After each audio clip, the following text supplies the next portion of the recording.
मो प्रियर दशम श्रेणी भाई भूणी मैंने आपण मानक मु बहुत धन्यवाद जनाऊँगी जे लॉकडाउन ने आपण घरे रही मध्य बड़ निष्ठा सहित पढ़ुंट आमे माने जहाँ पढ़ाऊँ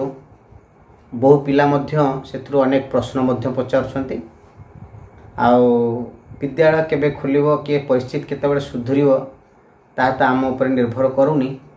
तेणु ये पाठ पढ़ा पर आपण गुरुत्व देई आपण पढ़ंतु एवं संपृक्त गुरुजी गुरुमा को जो विषय आपनकर किछि अवबोधता रही जाउची से संपृक्त गुरुजी गुरुमा मानक दूरभाष द्वारा आपनकर डाउट क्लियर करंतु आउ टिके निजर भविष्य प्रति सचेतन हुंतु। पूर्व क्लास रे मु राघवंकर लंका यात्रानुकूलर समस्त शब्दार्थ आपन को लिखि देइथिले एवं बुझाई देइथिले अधे विषयर अर्धेक 1 रु 8 पद मु पढ़ी मध्य बुझेइथिली आ मात्र 7टी पद अछि ताको पढ़ी बुझेइदेवी। द्वितीय कथा ए विषय को मु बिंदु भाव में लिखि देइछि माने पॉइंट वाइज लिखि देइछि जहाँ को आपण अनायास रे पढ़ी बुझी पारिबे एवं आगामी दिन में आम जो लॉन्ग क्वेश्चन लिखबू यह लॉन्ग क्वेश्चन गोटे बिंदु हम बा पॉइंट हम ताको मध्य आधार करेंगे। ये जो बिंदुटी आज लिखिदे आप दयाकोरी सेगुड़िक लिखि ने। बर्तमान आम अपरार्ध पदगुड़ी को आम आलोचना करवा। पिला माने 9 रु पद 9 रु देखिबा। विख्यात करु विंशति कर कहिवार बोध उभय भय रे पलाई सत्वर बाहुडी रावणे कही शुण देवरीपु बोइला अनुज जीवी सीतांकु समर्पु बंचिलु अंग दे अंग देबारु की धर्मे वज्राघात समतल प्रहारिला व्योमे बाजिथिले चूर्ण बापा ताले भजिथिब विंध्यवानु तोषी हेले बंचाई दैव बड़ केते बोलू बोले जेते शंख से बारी राशि रे जनित तेते शंख नाही वितरणे सागर की पांच पचारिला बिहेराम कुश सज्जा प्रत्युत्तर देला बीरस को मंद करी मंद हास जन्मे बोले की करिव एड़े हीन पराक्रमे। पिलाने या पूर्व आम आपण मान आगे उपस्थापन करूँ शुक सारण बतकर रूप नहीं के के शब्द करी आकाश मार्गरे अनंत सागर को अतिक्रम करी श्रीरामंकर शिविर में पहुँची थे। शुक सारण रावणंकर 2 विश्वस्त मंत्री विभीषण एवं अंगद उद्देश्य रे किछि वार्ता नहीं जाइथिले। जेतेबेले सेठारे पहुँचिले किछि घटना घटीगला पुणी प्रत्यावर्तन करिसेंती। प्रत्यावर्तन करी रावण आगरे निजर अनुभूति को उपस्थापन करुछंती। कौन करुछंती ना विख्यात करु विंशति कर कहिवार बोध उभय भय रे पलाई सत्वर जे विख्यात करू प्रकाश करू करू विंशति कर कहिथिबार कथा को प्रकाश करू करू अंगद एवं विभीषण आगरे बोध उभय भय रे पलाई सत्वर जे से अनुभव कले। कौन अनुभव कले ना भय अनुभव कले। भय अनुभव करी से माने प्रत्यावर्तन कले। बाहुडी रावणे कही शुण देव रिपु बोइला अनुज जीवी सीतांकु समर्पु। सेठु प्रत्यावर्तन करी विभीषणर प्रतिक्रिया को रावण का आगे उपस्थापन करुछंदी हे देवरिपु हे रावण मैं आपको कही देवरिपु विंशति कर ये सब रावणकर प्रतिशब्द कहले अनुज कहले बोइला अनुज जीवी सीता को समर्पण करदेले मो स्वदेश को प्रत्यावर्तन करेंगे। तापर द्वितीय वार्ता क्या प्रति थिला ना अंगद प्रति थिला। अंगद आगे जितेबाला कथा उपस्थापन कले जे पितांकर शत्रु को भक्ति करने पुण्य नुहे तुम्हें विवाद रचना करी पितृव्य को कही पितृव्य माने दादा बड़ जो बापांकर सान भाई को कहते पितृव्य बा कक्का बोली कहते दादा बोली कहते पितृव्य को कही तो विशाल बानर सेना को फेराई आण ए कथा कहवा मात्रे से को विशाल आघात वज्राघात सम गोटे चापुड़ा मारी जो चापुड़ाटी मारिला शुक सारण को सेमानकर धर्म बल थिबारु से चापुड़ाटी एमानक बाजिला नाही। लिखिले बंचिलु अंग दे अंग देबारु की धर्मे आम पाखे धर्म थिबारु अंगदंक ठारु आमे हमर अंग को बंचेई पारिलो। वज्राघात समतल प्रहारिला व्योम जे वज्राघात सम गोटे प्रहार गोटे आकाश मार्गर गोटे चापुड़ा से प्रहार करथिला। तल माने मु कहिथली तल माने होची चापुड़ा जदि से चापुड़ा बाजी थांता आमे पातालगामी हो जाई थांतो बोली शुक सारण रावण का आगे उपस्थापन करुछंती अंगदर चापुड़ाटी जदि आम देहरे बाजी थांता आमे पातालगामी हो थांतु आ जदि से चापुड़ाटी विंध्य पर्वत रे बाजी थांता तेबे चूर्ण हो जाई थांता। एटी गोटे पिला माने बारंबार प्रश्न पचारती माने पूर्व क्लास जो वर्ष सब पिला मानकर डाउट थाए जे गुरुजी विंध्य भानु तोषी हेले बंचाई दैव जे आर अर्थ कौन ना अर्थ हूँ कौन ना जितेबाला विंध्य पर्वत एक उच्च पर्वत से पर्वत सूर्यंकर उदयकालीन किरण रे बाधा सृष्टि करे तेणु सूर्यंकर सी हूँ कौन ना शत्रु जदि से चापुड़ाटी बाजी था विंध्य पर्वत रे कार चापुड़ा अंगदर चापुड़ा जदि बाजी था विंध्य पर्वत रे विंध्य पर्वत चूना हो जाता भानु संतोष लाभ करते भानु कहले सूर्य संतोष लाभ करते अर्थात ये प्रकार वर्णना कर तात्पर्य होया जे अंगदंकर चापुड़ार प्रभाव यही प्रकार ही थिला एते प्रखर थिला एते भीषण थिला। तापरे रावण प्रश्न पचारे बल केते बोलू बोले जेते शंख सही बारी राशि रे जनित तेते शंख ना। अच्छा ठीक अच्छे सैन्य बल केते बोले रावण पचार क्या शुक सारण कहले सैन्य बल होची एक शंख एते सैन्य बल जो अगणित सैन्य बल आमपरिक बारी राशि रे जनित तेते शंख नाई जे ये समुद्र रे ये बारी समूह रे ये जल समूह रे ये जो विशाल समुद्र रे बोधे सेतिकी संख्यक शंख नथिबे। शंख कहले गोटे सामुद्रिक जीव आप जानी शंख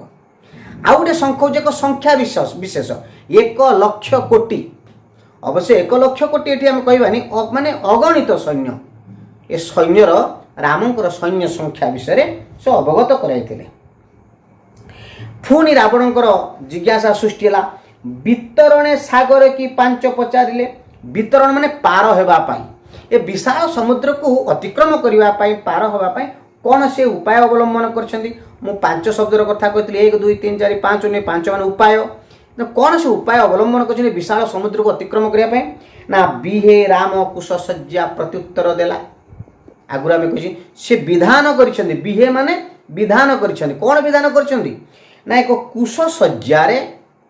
बा दर्भ सेजरे कुश सज्जारे शयन करी वरुण देवता को प्रसन्न करने प्रयास करुछंती साधना करुछंती यही तांकर योजना थिला। ये समस्त वृत्तांत रावण शुणी सारा परे तांको मन टिके विषन्नता पड़ी आसी टिके भयभीत से हो जाइछंती तथापि जेहेतु से दंभ लोक जेहेतु से अहंकारी जणे अति दर्प्य हतालंका अति माने च कौरवा अति दर्पता पाखे थिला अहंकार थिला से अहंकार विषन्नता को से टिके ताकू विस्मरण कले विषन्नता लेख लेखाई देख लेखाई विरस को मन विषन्नता को परिहार करी से कौन कर से रामंकर पराक्रम प्रति गुरुत्व न दे कहते एड़े हीन पराक्रम से मोर कौन कर ବିରସ को मंद करी मंद हास्य जन गोटे स्मित हास्य जनित एक ताहाकू फुत्कार करी उपहास करी विस्मयता को विरसता को विषन्नता को परिहार करी हीन पराक्रम से मोर कौन कर यहीपरि से निजर समस्त मंतव्य को परिशेष उपस्थापन करथिले। पिलाने विषयटी बुझेली आपण को मन दे थरे पढ़ीदेवे पढ़ी सारा पर बर्तमान जो पॉइंट दे बुझाऊँगी तापर गुरुत्व देवे। देखो बढ़िया कथा मुझे कहूँ आपन को प्रथम मोर पॉइंट हूँ प्रथम मोर बिंदु हूँ जे कवि सम्राट उपेन्द्र भंज विषय किसी जहाँ जान लेख गोटे प्रश्न रखी आपण जहाँ जानी कवि सम्राट उपेन्द्र भंज विषय ताकू उपस्थापन करेंगे आ ये विषयटी वैदेश विलासर 40 छांदर आसी अच्छी वैदेश विलासर विशेषत्व प्रत्येक पाद ब अक्षर आरंभ ये तार विशेषत्व आ यह एक राम काव्य रामंकर चरित्र रामंकर विषय को आधार करी ये काव्य रचना करा जायछि। आमे जो आज पद्यटी पढ़िलु तार समस्त सार कथा आपण लिखिछि। प्रथमे देख कवि मानक द्वारा बाहा जहाँ आमर विषय वर्णना करा जायछि ताकू मु पॉइंट अनुसार लिखिछि। कवि मानक द्वारा समुद्र को निक्षेप करा जायथिबा पस्तर गुड़िक अतल जलधि निमग्न हेबारु रामचंद्र विस्मयान्वित हो गले बा विस्मय हो गले बुझला नहीं बुड़ी गले पकाइले कपि जेते गिरी बुदबुद नदी से जल फिफिकृत करी विस्मयी निश्वास तेजी वरुण प्रसन्ने बिना समरे शयन से दर्भ शयन जे मोर कहबार उद्देश्य रामचंद्र विस्मयर कारण कपि सेना विशाल जो पर्वत गुड़िक समुद्र को निक्षेप कले जो विशाल पर्वत बुड़ीगला अतल समुद्र मनरे से विश्वास तुटीगला जे समुद्र में मुझे सेतु निर्माण करें ना। द्वितीय पॉइंट थे समुद्र पार होगापी श्री रामचंद्र वरुण देवता को किपरि प्रशंसा करते मु कहली जे बिना सन शयन से दर्भ शयने जे वरुण को प्रसन्न करने प्रभु रामचंद्र बिना सनरे शयन जो बिना सन पूर्वक बा बिना भोजन पूर्वक दर्भशज्य शयन करथिले। ये सेकेंड पॉइंट। थर्ड पॉइंट मु कहितली बुद्धे शुण अन्य प्रसंग को 10 शिर बुद्धे शुण अन्य प्रसंग को 10 शिर बर गिलासे सुख सारण करी चार जे आम अन्य गोटे प्रसंग को पढ़ा से प्रसंग कौन लंकाधिपति रावण भेदनीति प्रयोग करी निजर 2 जन विश्वस्त मंत्री सुख सारण को दूत करी विभीषण और अंगद निकट को पठाई से 2 जन किए ना सुख सारण ये 2 जन जो रावण विश्वस्त मंत्री 2 जन विभीषण अंगद निकट को पठाई प्रथमे रावण वार्ता था विभीषण प्रति बुझाच ना नहीं जो लिखाई जे विभीषण कह ज्येष्ठ भ्राता पिता सरी बुझी न बुझी को पिता बाणी पिता करी विभूति को भुंजुथिलु विभूति भूषणे बड़ कूले जनमी शरण की कारण जे ये 2 पद को मुझे पॉइंट अनुसार लिखी रावण विभीषण प्रति वार्ता कौन ना बड़ भाई पिता समान फास्ट पॉइंट। सेकेंड पॉइंट बड़ भाई कथा को बुझी न बुझी क्रोधवशत अहित बोली मने करिबा उचित नुहे। थर्ड पॉइंट बड़ कूल जन्म होई से लंकार राजवंश रे जन्म ग्रहण करी लंकार ऐश्वर्य को भोग करी तुम्हें क्यों कारणरू से विभूति भूषण रामंकर शरण को गल ये प्रश्न थिला कहार ना रावणर थिला विभीषण प्रति यही वार्ता पठेइथिला सुख सारण द्वारा रावणकर अंगद प्रति वार्ता पढ़ला बेले कहली पितांकर शत्रु को भक्ति कले पुण्य मिले नाही। द्वितीय पॉइंट कौन ना विवाद सृष्टि करी पितृव्य को कही निजर विशाल बानर सेना को फेराई नियो ये थिला जो अंगद प्रति वार्ता। विभीषण प्रतिक्रिया कौन थिला ना बोइला अनुज जीवी सीता को समर्पु विख्यात करु विंशति कर कहिबार बोध उभय भय पलाई सत्वर बुझला पलाई साउड़ी रावण कही शुण देव रिपु बोइला अनुज जीवी सीता को समर्प मु से कथा लिखि देछि। विभीषण प्रतिक्रिया कौन थिला जेतेबेले विभीषण का आगरे सुख सारण रावण प्रेरित वार्ता को उपस्थापन करथिले से विभीषण गोटे शब्द तार गोटे वाक्य उत्तर देता सीता को समर्पण कले मु लंका को प्रत्यावर्तन करी। अंगदर प्रतिक्रिया कौन थी ना वार्ता शुणा मात्रे वज्राघात सम एक भीषण प्रहार भीषण चापुड़ा से पकाई। परवर्ती समय रावणकर मन में जिज्ञासा सृष्टि होती रामकर सैन्य संख्या केते मुझे कहली एक शंख आपण शंख कहले शंख बुझे सामुद्रिक जीव एति सैन्य थिले जे समुद्र रे मध्य सेतिकी शंख नथिबे। द्वितीय कथा एक शंख हूँ संख्या विशेष शब्द 1,00,000 कोटी अगणित कहले अत्युक्ति हेबनी ये हूँ रावण सैन्य संख्या। तृतीय कथा हूँ कौन रावण तार निजस्व प्रतिक्रिया समस्त वृत्तांत शुणी तांकर निजस्व प्रतिक्रिया कौन थिला ना विरस को मंद करी मंद हास जमे विरस को मंद करी मंद हास जन्मे बोले की करिव हेड़े हीन पराक्रमे विरस देख लगे विरस को मंद करी विषन्नता को परिहास करी मुटा कौन कारण जो दुख हो जाइए छाड़ जहाँ मुटा को पुणी हसी देकरी पुणी से स्मितहास्य नहीं ताको से परिहार करी कहले से हीन पराक्रम राम से मोर कौन कर भाव रावण निजर वक्तव्य को उपस्थापन करथिला निजर अनुभव को सुखसारण आगे उपस्थापन करथिला। वास्तव ये एक क्षुद्र कविता